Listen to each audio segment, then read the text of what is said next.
నాదొక మధుర సంగీత ప్రియ, శృంగార రసమయ, రుచిమయ మణిమకుట, విమల గుణ గణిత, ప్రబల పటుతరా. ఏమిటో ఏదో చెప్తానని ఇలా కలవరిస్తున్నావేరా? నీకు తెలుగు కూడా సరిగ్గా తెలీదు. పోనీ లెక్కలు తెలుసా? తెలుసు తెలుసు. పరదా ఇంటూ సరదా ఈజ్ ఈక్వల్ టు పడవలాంటి car divided by tomato is equal. బాబోయ్, ఏమిట్రా ఇది? పరదా ఇంటూ సరదా ఈజ్ ఈక్వల్ టు పడవ. అయ్యో, నాకేమీ అర్థం కావడం లేదు. నీకు అర్థం కాదు, నన్ను కొడతావు ఎందుకు రా? మీకెవరికి అర్థం కాదు.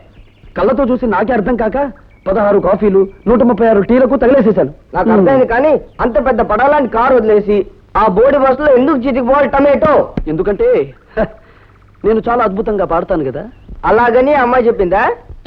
చెప్పక్కర్లేదు. ఆడవాళ్ళు నోటితో ఏది చెప్పరన్నది అసలైన సత్యం. ముందుగా మనం తెలుసుకోవాలి, మనమే వాళ్ళని అర్థం చేసుకోవాలి.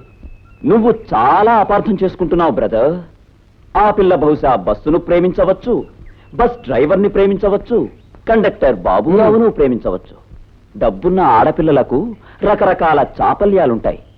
ఆ మాయలో పడితే నువ్వు కుదేలైపోతావు బ్రదర్. జాగ్రత్త తండ్రి.